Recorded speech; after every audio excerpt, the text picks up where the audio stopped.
ये कहानी है एक आदमी और उसकी तीन बेटियों की है।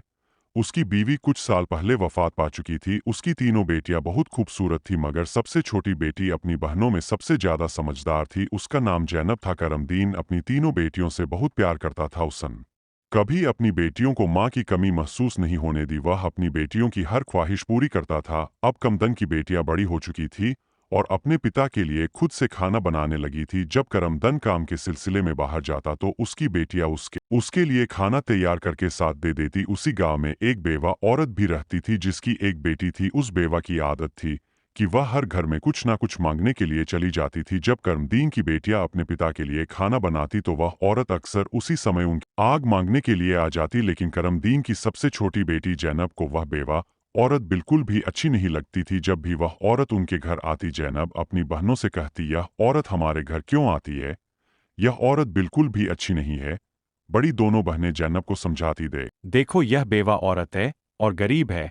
अगर हमारे घर से आग ले जाती है तो इसमें तुम्हारा क्या नुकसान है? जैनब अपनी बहनों की बातें सुनकर चुप हो जाती, लेकिन वह कहती, देख लेना, यह औरत एक ना एक दिन हम सबके लिए मुसीबत खड़ी करेगी। यह सिलसिला यूं ही चलता रहा। वह रोज उनके घर से आग लेने आती और मौका पाकर करमदन के खाने में राख मिला देती। करमदन ने जब अपने खाने में खराबी महसूस की तो उसने सोचा कि उसकी छोटी छोटी बेटियां खाना बनाती है, इसलिए उनसे कोई गलती हो जाती होगी। वह अपनी बेटियों से बहुत प्यार करता था और यह बात समझ नहीं पा रहा था कि उसकी बेटियां उसका खाना क्यों खराब कर रही है। फिर एक दिन कमदीन ने सोचा, आज मैं अपनी बेटियों पर नजर रखूंगा, आखिर मेरी बेटियां अचानक से मेरे खाने में मिलाने लगी है। जब करमदन की बेटियां खाना बनाने लगी तो वह छुपकर उन्हें देखने लगा। उसकी बड़ी बेटी साफ पानी से चावल धो रही थी, छोटी बेटी सालन बना रही थी और सबसे छोटी बेटी जैनब बर्तन साफ कर रही थी। जिन बर्तनों में खाना डाला जाना था, कुछ ही देर में खाना पककर तैयार हो गया। खाने में कोई खराबी नहीं थी। करमदन परेशान था, लेकिन फिर अचानक उसने जो देखा उससे उसके पैरों तले जमीन खिसक गई। उसने देखा कि वही बेवा औरत उनके घर आग लेने आई है और उसकी छोटी बेटी जैनब उससे बहस कर रही है। वही उसकी दूसरी बहनें जैनब को समझा रही थी, कोई बात नहीं जैनब, यह बेवा औरत है, इसे आग लेने दो। बड़ी बहन ने कहा, लेकिन उस बेवा औरत ने आग लेने के बहाने नजरें बचाकर करमदीन के खाने में राख मिला दी और सारा खाना खराब कर दिया। यह देखकर करमदीन को बहुत गुस्सा आया। दूसरे दिन करमदीन ने उस बेवा औरत को अपने घर बुलाया और गुस्से में पूछा, तुम्हारी हुई मेरा खाना खराब करने की? वह औरत बड़ी नाटकीय अंदाज में करमदीन के पास आई और उसके सीने पर हाथ फेरते हुए कहने लगी, अरे मैं तो यह देख रही थी कि तुम सच में अपनी बेटियों से प्यार करते हो या नहीं। खाना खराब होने पर तुम उन्हें डांटते हो या नहीं, लेकिन तुम तो बड़े अच्छे इंसान निकले। अपनी बेटियों से बहुत प्यार करने वाले तुमने तो मेरी चोरी फौरन पकड़ ली। अब मुझे यकीन हो गया है कि तुम अपनी बेटियों से बहुत प्यार करते हो। आइंदा ऐसा कुछ नहीं होगा। करमदीन उसकी बातों और उसके नाटक पर यकीन करने लगा, क्योंकि वह बेवा औरत खूबसूरत थी। करमदन उसके व्यवहार से प्रभावित होकर कुछ भी कहने की बजाय उसे अपनी पत्नी बनाने का फैसला कर बैठा। कुछ ही दिनों में उसने अपनी बेटियों की इजाजत के बिना उस बेवा औरत से शादी कर ली और उसे अपने घर ले आया। शादी के कुछ ही दिनों बाद वह बेवा औरत करमद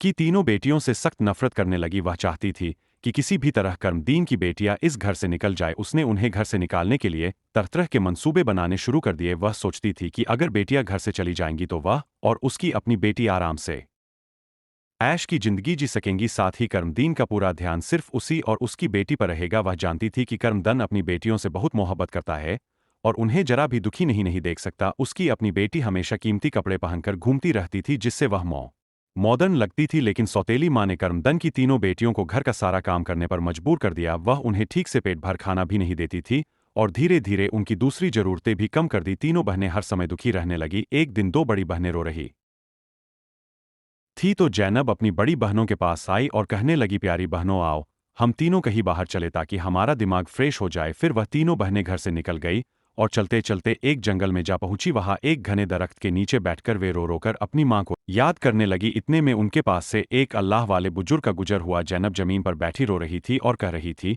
मेरे अल्लाह, हम मजलूम लड़कियां हैं और बहुत दुखी है। आप देख रहे हैं ना कि हमारी सौतेली माँ हम पर कितना जुल्म करती है, हम कितने दिनों से भूख दिया। उनकी बात सुनकर बुजुर्ग को बहुत दुख हुआ। वे बोले, बेटी, यहाँ से थोड़ी दूरी पर मेरी झोपड़ी है, मैं वहां रहता हूँ और इबादत करता हूँ। मेरी झोपड़ी के बाहर एक अनार का दरख्त लगा है जिस पर पके हुए अनार लगे हुए हैं। तुम जाओ और उस दरख्त से जितने मर्जी अनार तोड़। यह सुनकर तीनों लड़कियां खुशी खुशी उस झोपड़ी के पास पहुंची। उन्होंने देखा कि दरख्त पर बहुत ही खूबसूरत और रसीले अनार लगे हुए हैं। तीनों ने एक एक अनार तोड़ा और बैठकर मजे से खाने लगी। जब उनका पेट भर गया तो उन्होंने बुजुर्ग का शुक्रिया अदा किया और घर वापस आ गई। इसके बाद जब उनकी सौतेली माँ उन्हें खाना नहीं देती तो वे रोज जंगल जाती और उन अनार को खाकर अपना पेट भर लेती। धीरे धीरे उन्होंने अपनी माँ का दिया हुआ खाना बिल्कुल छोड़ दिया। अब उनकी सौतेली माँ सोचने लगी। उन्होंने अपनी माँ का दिया हुआ खाना बिल्कुल छोड़ दिया। अब उनकी सौतेली माँ सोचने लगी, इन लड़कियों को खाने को कुछ नहीं देती, इनसे इतना काम करवाती हूँ, उन्हें जलील करती हूँ, फिर भी इनके चेहरे पर एक अजीब सी चमक है। इनमें से कोई बीमार भी नहीं पड़ती, बल्कि इनकी खूबसूरती बढ़ती जा रही है। और मेरी बेटी जिसे मैं इतना अच्छा खाना देती हूँ वह उनके आगे बदसूरत लगती है।